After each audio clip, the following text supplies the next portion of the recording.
It was a pretty big week in comic books. We got God's #1 from Marvel. We've got the Gotham War going on in DC Comics. And we ain't going to talk about none of that bull crap here on Best of the Week because it certainly wasn't the best. We're only going to talk about the creme de la creme, the best comic books that you could buy this week. My good friend Drew, how you doing, Drew? I'm doing great, Wes. Yeah, you're right. We're not going to talk about the over-expensive knockoff of Magic Order by Jonathan Hickman. We're going to talk about the best of the week, including Transformers, which I cannot wait to talk about. Let's get to it. Well, let's hit Transformers #1, because that was the other big comic book that came out this week. Skybound, Daniel Warren Johnson writing and illustrating this one. And I had absolutely sky high expectations coming into this one. My favorite writer artist in the industry with one of my favorite childhood properties. And somehow I exceeded him. I couldn't believe it. I have heard some people say they thought the issue was mid, but I just don't see it. I thought the art was dynamic. Basically, we're going back and retelling the origin of the Transformers from the cartoon, but with some key twists and a little bit more darker edge to it. Yeah, I dug this so much. The expectations were so high with this book with Daniel Warren Johnson, but fortunately, as the previews of some certain pages kept coming out, and then we got the Ash Can edition from San Diego, I fell in love with the book. The art looked amazing, the black and whites look amazing, and sure enough, every interior page, actually every page and cover, sold. The original art is gone, done in a day, which was nuts. And that just goes to show you just the love that's there for the Transformers as well as Daniel Warren Johnson. The storytelling in this, it's fast-paced, it's kinetic, it's exactly what is the shot in the arm that the Transformers needed after everything that happened with them at IDW. The amount of sheer boredom of reading about the trans allegories of Transformers shouldn't be there in the first place. This is the exact opposite. This is the palate cleanser. This is what every Transformer fan should want in a book. And I, for one, could not be happier. And I cannot wait for issue 2. I'm trying to think of, honestly, about this book, what I really didn't like. And there really isn't anything there that I did not like. I loved almost everything about this. Wes, this is, once again, we brought up books last week. It could be a contender for a book of the year. This is another one. This could be comic of the year. This single issue, one of the best comics of the year. Just how action-packed it was. Oh, I couldn't agree more. This is definitely going to be a contender, especially if it keeps going like this. And being a Daniel Warren Johnson fan, I have no doubt that it will. He did make some choices that might upset some people. We don't really see Bumblebee in here. We don't see Megatron in here. So we don't see some of the heavy hitters from the Autobots and Decepticons. But I think it was a good choice. You don't want to have too many characters in there. Certainly was spotlighting what a despicable bastard Starscream is, and also spotlighting what an amazing hero Optimus Prime is, and what a powerhouse he is, man. That German suplex was amazing. I saw one where he just knocked somebody out of nowhere, like Cole cocked him. There's just so many cool pages, and I could just tell Daniel Warren Johnson was having the time of his life with this comic book. Okay, yeah, you just hit a couple great points I want to piggyback on. One, the amount of the action in this, it very much reminds me of the Transformers the movie. Just how action packed that scene was with Transformers at Autobot City taking out all the Decepticons. These action sequences in the ship are amazing. This is what you want. Optimus Prime kicking ass, being a hero, making sacrifices. That's what a hero does. And back to Daniel Warren Johnson. There was a certain individual who had said that it looked like Daniel Warren Johnson was bored doing this.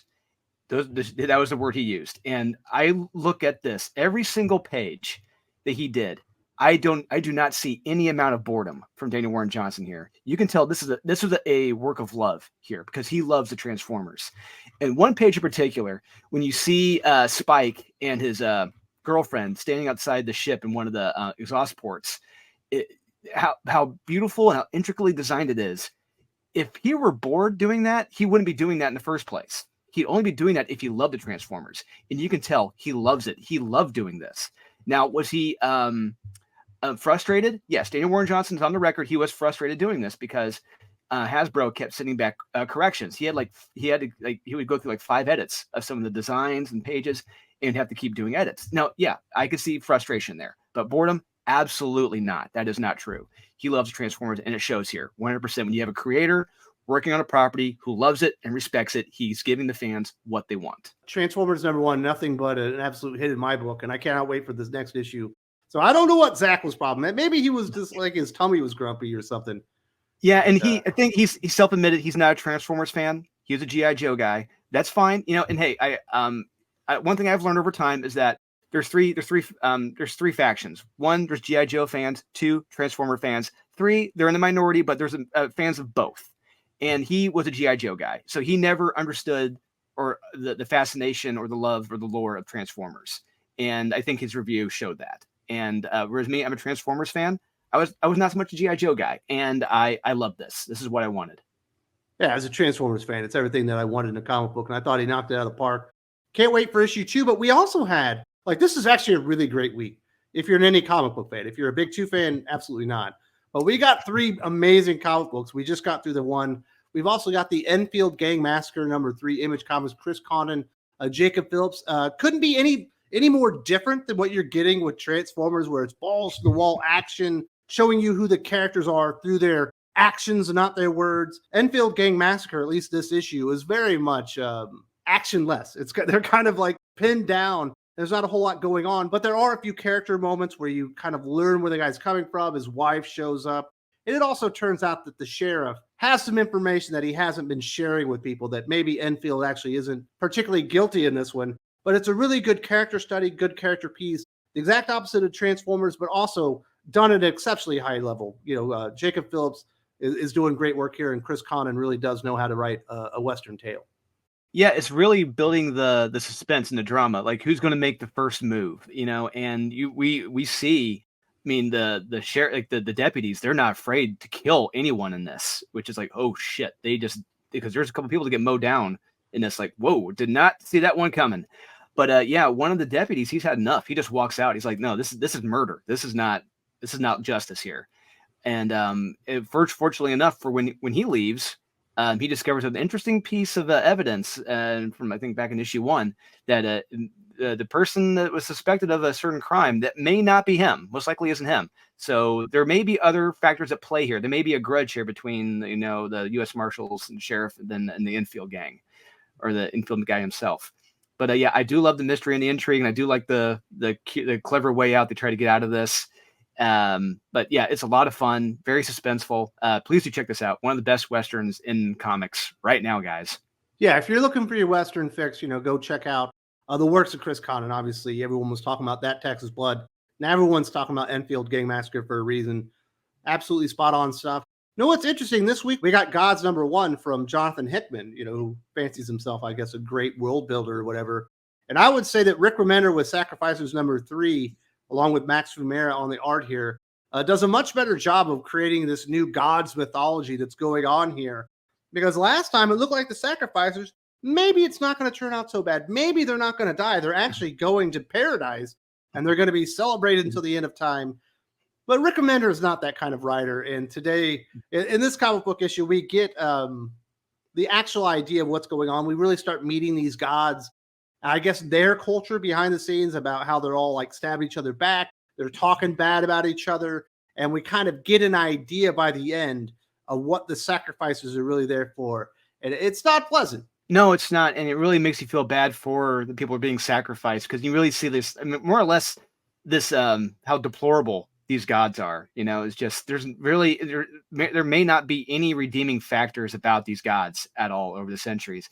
And it kind of reminds me of who these gods are. It reminds me of like the different parliaments in the Swamp Thing lore that Absolutely. Mark Miller built. Yeah. And I dig that. It's cool. And yet it's much more colorful and bright. Everyone is different, as opposed to Jonathan Hickman's gods, which is just bland, generic Magic Order knockoff. But yeah, this, and when you see the ones being sacrificed, how they're having a good time, he's lulling us, the reader, into a sense of comfort. Okay, everything's fine. They're having fun. But no, Rick Remender is not afraid to pull up that rug at the very end on everyone. It's like, oh shit.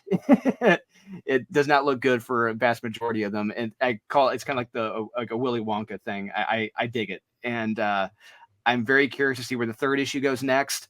Because one of the people I thought was going to get it doesn't. He managed to live through this issue, but I honestly probably would have cried if it happened to him. But yeah, how it ends, it's tear jerking. It's sad. We find out like who they're being sacrificed for. It's so sad. It's like, really, for these people? My God. And yeah, Rick Remender is telling a terrific story here with terrific characters. You really do build an emotional bond with the sacrificed, and you really do feel sad for what happens to them. Yeah, he absolutely makes you like a character a lot more than you did before this issue, just so he could pull the rug out from underneath you. Yeah, Sick brilliant son of a job with bitch. it. Yeah, brilliant job. Sicko, if you ask me. Emotional manipulator. Absolutely. The final indie comic book we're going to recommend, The Mighty Barbarians #6, Ablaze, Michael Morici, Giuseppe Cafaro on art here. There are a couple of issues with the art that I had here and there. It felt like maybe Cafaro didn't have exactly enough time to finish this thing off. But for the most part, on the whole, this is an exceptionally satisfying conclusion as we're introducing Cole and Morgan Le Fay and all these other barbarians throughout literary history. And they're going to get to the orbs. They got to get the orbs, but they got to get through like this enormous, I don't know what he was like. He looks like a celestial from the Marvel Comics universe that they're going to have to get through. And there's a lot of characters that you wouldn't expect to be teaming together, helping each other out. And I think in the end, they realized they were better and stronger together than they were apart. Yeah, starting off, they're all still bickering with one another, but yeah, they do learn to really work with one another to more or less trust one another. And yeah, there are some character choices made that I dug, went with it. It's the final issue, and on the very last page, I know it says it's the end, but because one of the characters brings up, no, someone had to have done this. This wouldn't have just happened. All these events wouldn't have just happened upon themselves. Someone had to enact this, and it's like, oh, interesting. But there's no question mark in the end of the end. But I really do hope we get a follow through with this, because he's left us with an interesting cliffhanger, more or less. I do like that, and I do want to see where things go. But yeah, I did like some of the fight scenes. Some of the dialogue I noticed was kind of repetitive on some of the pages or panels. I'm like, wait a second, didn't I just read this on a previous page? There's also a little bit of too much newfangled speak in there when it's supposed to be barbarians from history. Yeah, and I think from what I understand, he was told from editors that not to use too old style language because people may not get it. So use the new lingo, which I completely disagree with. That was it goes against the characters. At 100%, absolutely. And but still, it's a fun, satisfying conclusion with some questions about where things are going to go next. And I do hope we get a follow through on that. Yeah, this was a fun series with fun characters. Absolutely. I really enjoyed that one. Michael Morici is a really good writer. And if you need more Morici in your life, go read that Star Wars hyperspace stuff. He's done 3 hyperspace stories. He's done 3 issues so far, and he's a pretty good Marvel or Star Wars writer. I've said that because we're about to talk about Marvel, but we're not going to talk about Marvel. Gods to me was just a big letdown. I did a review over on the Patreon. That was a Patreon exclusive review this week. But Marvel had my I was just really mad when I read Alien Annual #1. Did you read that one? Yes, I did. I was very disappointed with that. $6 for nothing. Nothing. Yeah, $6 for not even a story. Nothing. Not even a story. No dialogue. It's like more or less like almost like a silent issue. It's supposed to be a silent issue, but it's not the conclusion of something big. It's just aliens fighting a spider. And aliens fighting a spider, and then we're getting a whole new Alien #1, like the 3rd or 4th relaunch of Alien in like 3 years. Marvel has pissed me off a lot lately, but that Aliens Annual, like, I was as mad about that as I was about fucking Hawk Girl. Let's put it that way. Because I get Declan Shalvey the fuck out of here. He does not know what he's doing. And whatever editor thought that was a good idea. So fuck you very much, Marvel Comics. Let's move on to DC, because we have a DC comic book to recommend. If you are a fan of Silver Age anything, go check out Shazam #4, Mark Waid, Dan Mora. This has had a very silly feel to it. But until now, it hasn't quite gotten this silly. It went way over the top. We've got guerrilla armies jumping onto rockets to fly to the moon, to fight a moon army, and Shazam is stuck in the middle. And there's this big green guy that commands the moon army, but he's got Queen Bee, who he's infatuated with. And Billy even almost makes out with her, not because he wanted to, but because the gods are taking over. And it turns out Zeus feels like he's got all the right moves and is sweet-talking Queen Bee, and there's just so much zaniness in here, and this is one of the more fun comic books I've read in a long time. This thing was absolutely Silver Age in the best ways you can imagine. Yeah, the phrase "go big or go home" comes to mind reading this book. And Mark Waid and Dan Mora, they're just swinging for the fence on this one, and they're having fun with it, and it shows. Because I had fun with this. They're not setting low expectations, making it grounded and realistic. No, get that out of here. This is comic books. This is Shazam. Let's have fun with this. And they're having fun, like you brought up earlier. Yeah, Zeus trying to be the charming, trying to be Don Juan here, but he's like, Oh, I've been out of practice for so long. Where's Solomon? I need Solomon's words to help me with this, to help me seduce her. It's great stuff. It's so much fun. And yeah, it almost happens, but yeah, Billy's able to get out of it for a minute. But yeah, we have space gorillas fighting on the moon. What is going on here? This is crazy. This is just zany fun. This is what I wanted. It puts a smile on my face reading this. This and Transformers, I had a bright smile on my face the whole time because I'm like, what is going on? And sure enough, then you got every page is just like, what the hell is going on here? You got the dinosaur and the tux from the first issue talking with the kids, the Shazam family, and they realize they got to go save Billy. And I honestly, if you read this and you do not have a smile on your face, I have to ask, what is wrong with you? This is just straight up fun. This is what you want when you're reading comic books. Just swinging for the fences and not setting low expectations. And it shows here. Mark Waid and Dan Moore are having fun, and I'm having fun. Please do check out Shazam #4 if you want to have fun. Fix yourself.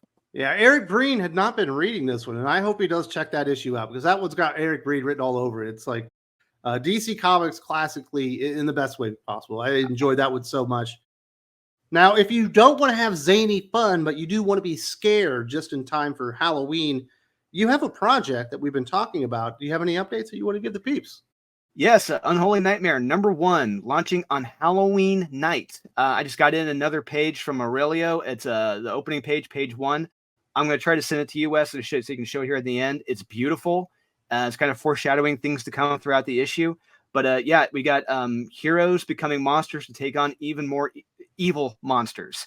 And these are two things that Aurelio Mazzara and I love, superheroes and monsters, and all on action. If you guys love that, love those elements and a comic book, you're going to get that in this. Please do check out Unholy Nightmare #1 on Kickstarter, Halloween night. You can sign up right now to be notified when we go live.